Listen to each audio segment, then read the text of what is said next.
Okay, hi guys. This is Arno Joubert again from Wild and Free. I'm joined by my beautiful wife and our Genet Queen, Tracey de Beer. Hi guys, how are you?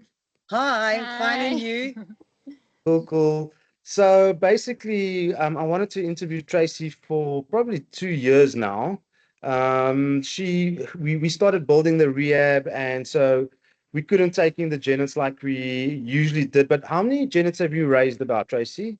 About 40 plus. For 40 plus Janet. So, we sitting with a pro, somebody that's done it and been there. And I'm sure all that I wanted to do with this interview is maybe get some interesting facts about Janet and do's and don'ts and things like that. So, the first thing that I wanted to ask is if you get a Janet in, where do they come from? Is it members of the public? How do they land up with you? It's mostly people have it in their roof and their moms banded them or they fell out the roof or snake. Mm, Snake mm. gorillas. We've got a lot of And snakes and monitor lizards living in that same roof. And mm. then when they're hungry, they'll eat the babies. Yeah, makes sense. And are these animals usually compromised? Is there issues with them, problems that they have? Yes, you must keep them warm Mm, and don't feed them any water or anything. Just keep them for warm and bring it straight to us. Usually when they fall out of a nest, they usually severely Right. dehydrated. mm, And then we have to get to them, or you can take it to your nearest vet just to hydrate. mm. Please don't try and hydrate yourself. Tracy, how many of them we lost? People were trying to hydrate themselves. Many. With water and raw eggs, Raw egg of especially. all things. Yeah. Raw eggs. It's like a recurring theme, this water. Everybody tries to feed the animals water because that's obviously like your instinct, give them water. But many of these animals you receive are half drowned. Yes. Yes, yes. Yeah. I Like can you. remember you had a little one that was half drowned. We Yes. even had a case where somebody fed, no, it was a bush baby, fed a baby whiskey. So, yeah, and it died before we could pick it up. But, yeah, the little one you got that we had to put in on oxygen and stuff like that, Yes. that was half drowned too. And luckily we, We, Tracy, yeah. pulled it through. Excellent. How many species of mongoose or subspecies do we have in South Africa? Uh, Large spotted genets, small So you spotted say mongoose, sorry, Janet, sorry. genets, Yeah. and a russet genet. Okay, so it's three subspecies. And then the ones that occur here in our area, what are they? The large spotted Large And the genets spotted. russet. and the russet, yeah. Okay. Um, I love the names that you give them. If you can give me some examples of names, first of all, that you gave them, and then secondly, why name them? Are they pets to you? Not really. We name them so we know who's who, because sometimes you get like 7 or 9 of them, and Mm, you got to name them so you know who's sickly, who's the oldest, who's the youngest, who mm, you got to look after, who you got to release first. mm. Yeah. Push update, yeah. And tell me, what is a Genet's diet? They eat rodents, they eat mice, rats, scorpions, insects. Mm, They love fruits. Sometimes they eat the baby, bush babies, birds, the eggs. interesting. And lifespan of these beautiful little creatures?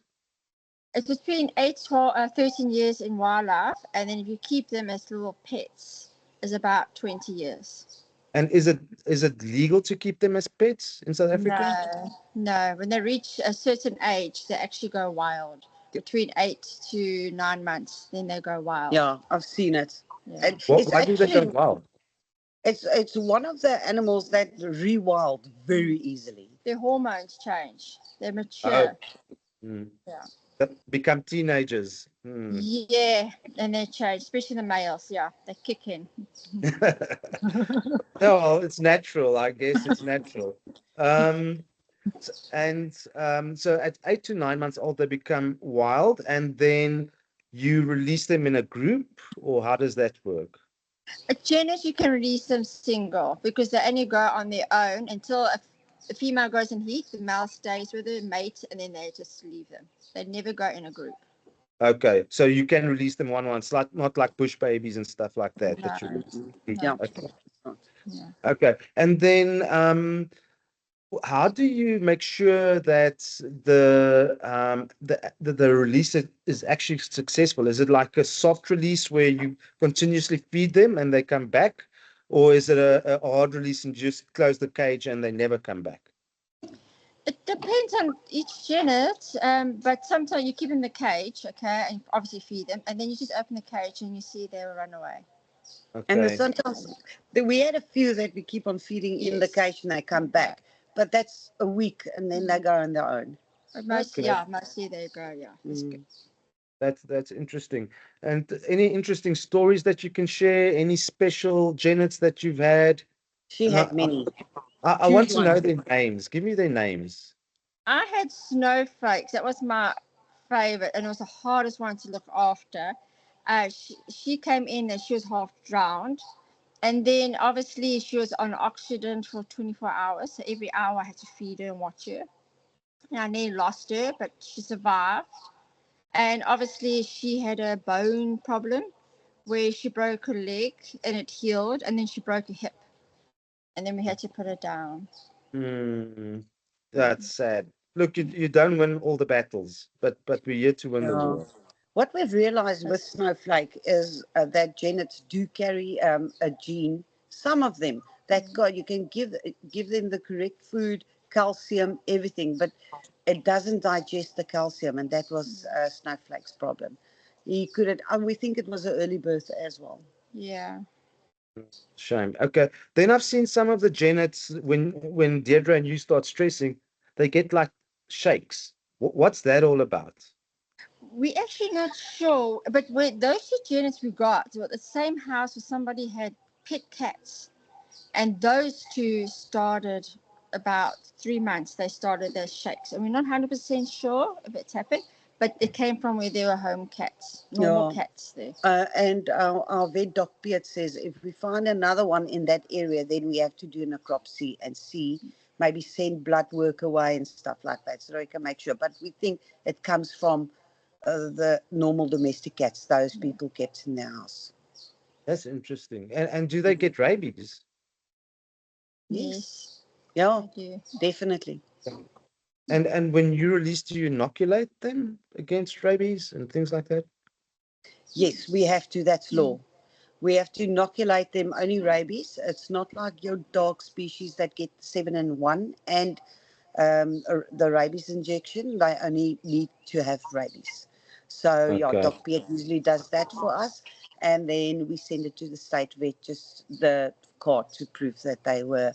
See, the thing is, before we release, we have to have a release permit as well, and that inoculations has to be included in the application.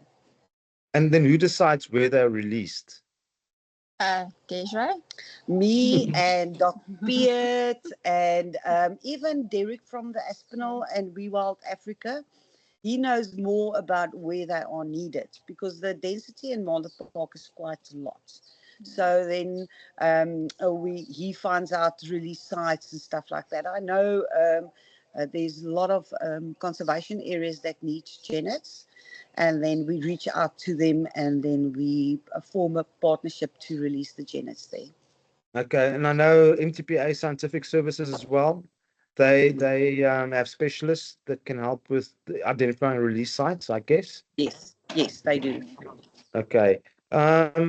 Any other issues, problems? If you see a kind of a tame genet, do we assume that it's dangerous and stay away, that it's sick, or should you pick it up and bring it to you guys? My suggestion, and that's I don't know what you think, Tracey. We don't have, luckily, our state vet services is amazing in Mpumalanga. We don't have rabies. We never had rabies here, but there's always a first time.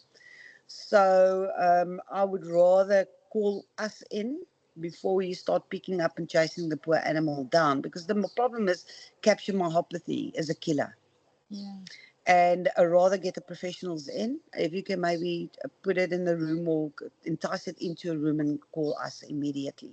We can do it either with darting, dot Piet, or we've got caption nets that we can use and stuff like that, which is safer for, the human as well, because they do carry diseases. All wildlife carry diseases. So for you to go and pick up and start chasing down an animal, one or you or the human will get hurt.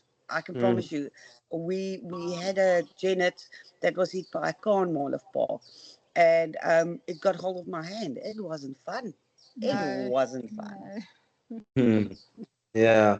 Um, I remember we raised a genet called Sam, and when Sam was released, the very first day, she climbed into a tree, and it was amazing how well she climbed. Little thin twigs. She actually walked on and climbed and started hunting and doing a thing.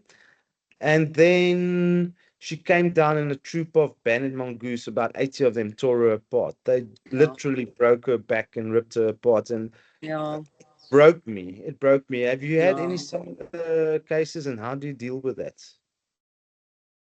No, I've only had a cat that sprained his arm. I mean, Mm. yeah, his arm. And then you have to give it a closure, small, tiny closure for a couple of weeks to treat Oh, it. yes. But that's Yeah. the only serious thing I had. Yeah, No. you know what? That's why that was our first Genet we released, and that's a lesson I've learned. Your release sites is so important to do proper study. You can't release anywhere. That's why lots of the people that keep them as pets, they start biting and they get their switch, they turn wild, and they start turning on you. You don't even see them because they are nocturnal animals. Yeah. Mm. And then they just open up their houses and then they release them. And that animal's going to die because in the first place it's the wrong. You can't release them just outright. You have to do a soft release. The Yeah. second of all is that there's chances of there might be another genet male and you releasing a male Mm. that might. The first question, is it a mongoose, a genet? Is it a mongoose? Is it a dog or is it a cat? To me, it looks like a cat. It's similar to a cat. It's a cat family in a way, but it more leads to a mongoose and a civet. Because it does Okay. the habit as the mongoose and a civet. Okay. Okay. And then the final question that I quickly want to ask is, do they make good pets? And I guess no. And why shouldn't people keep them as pets?